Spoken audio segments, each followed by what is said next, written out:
Oi, pessoal, tudo bom? Eu sou José Carlos Pinto, falando com vocês aqui no canal Falando com Ciência, sobre aspectos da educação, da ciência e da pesquisa que se faz no Brasil. Infelizmente, foi anunciada na semana passada mais uma proposta de cortes nos orçamentos da ciência, da pesquisa, da educação e da tecnologia para o ano de 2022. Por isso, eu gostaria de compartilhar com vocês aqui alguns dados que falam muito sobre esse momento crítico por que passa a ciência e a educação no Brasil. Eu gostaria de começar mostrando que a proposta que está circulando no Congresso Nacional, no momento em que se discutem os orçamentos secretos, a emenda de relator, ela é absolutamente aviltante. O CNPq já teve o menor orçamento da sua história, o número de bolsas já foi reduzido, e o que se propõe para o ano que vem são mais cortes. Nós observamos aqui nesse gráfico uma informação muito importante sobre a evolução dos investimentos em ciência, pesquisa e tecnologia no Brasil.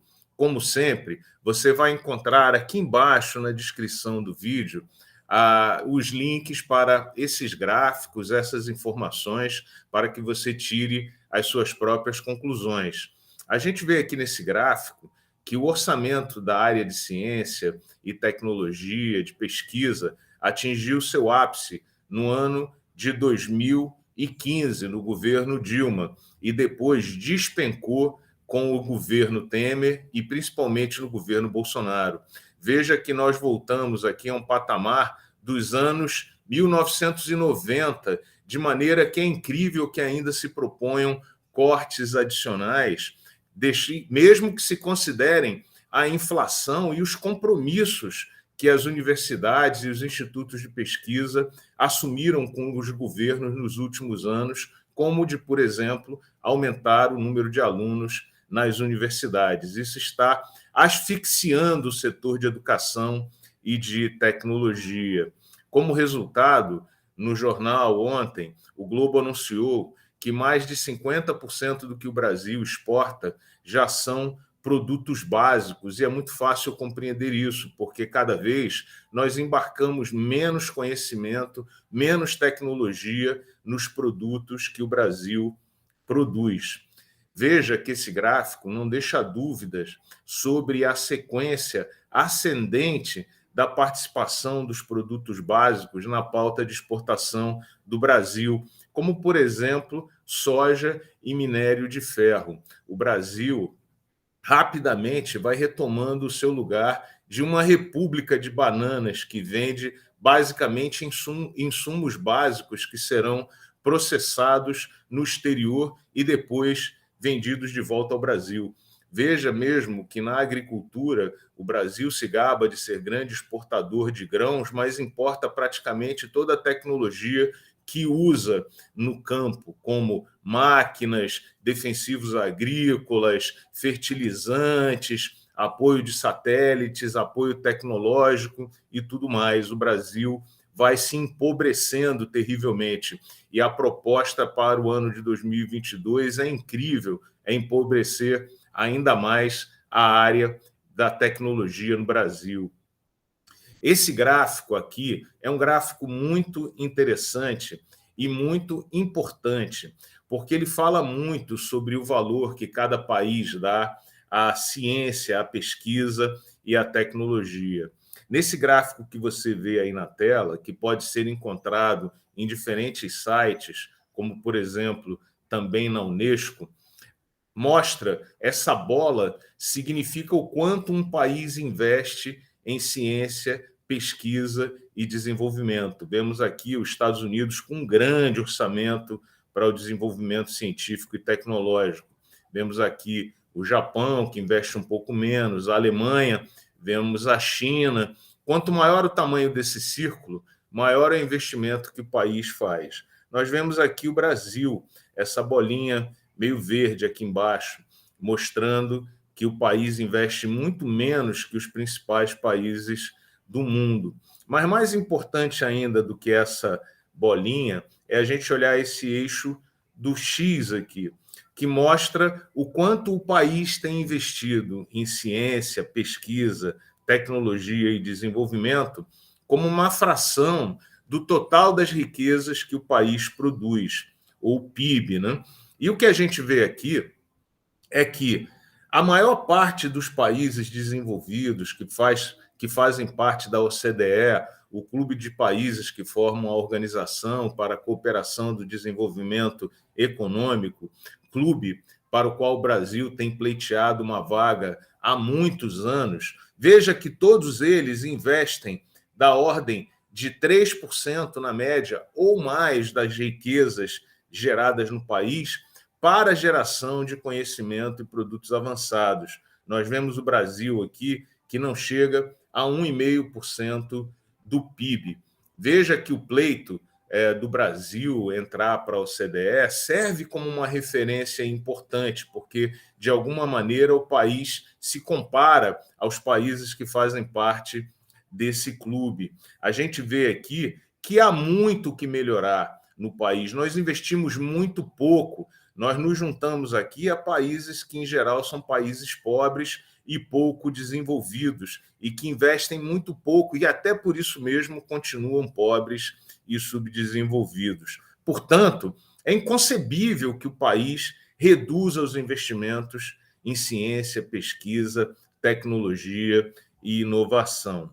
Aqui no eixo Y aparece um outro dado muito importante, que é o número de pesquisadores por milhão de pessoas da população. Aqui nesse gráfico, o Brasil aparece nesse bolinho aqui.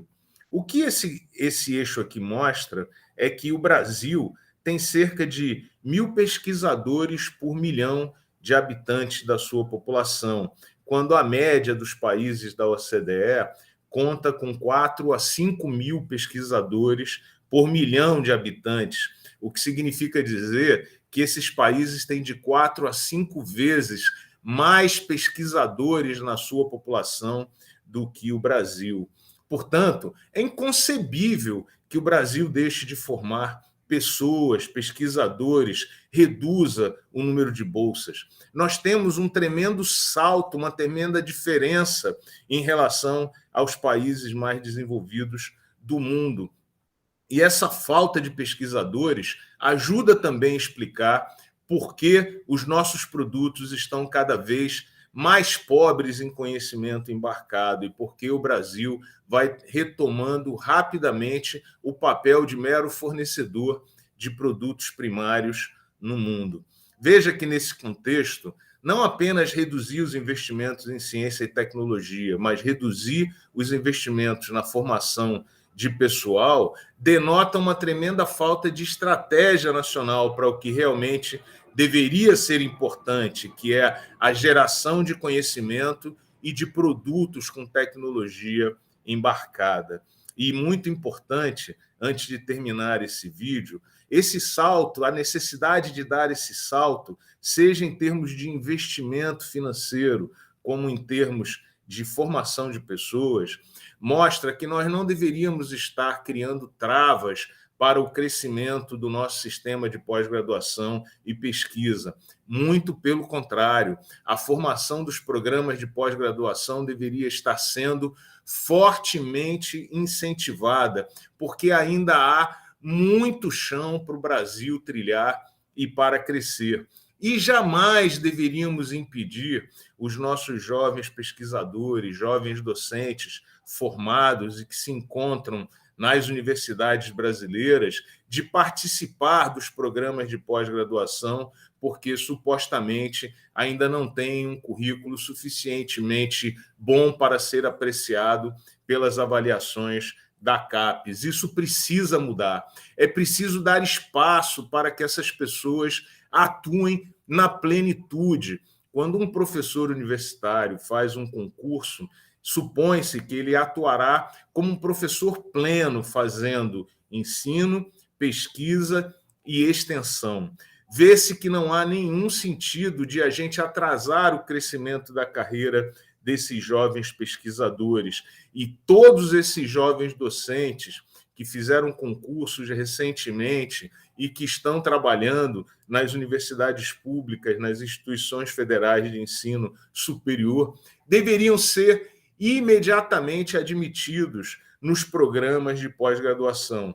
E se isso não for bom para as avaliações da CAPES, que se mudem as avaliações da CAPES e os critérios utilizados. O espaço é muito grande. O Brasil não pode se dar ao luxo de criar travas. Nós temos que dar condições plenas para que todos os pesquisadores formados no Brasil, que já são muito poucos, trabalhem na sua plenitude.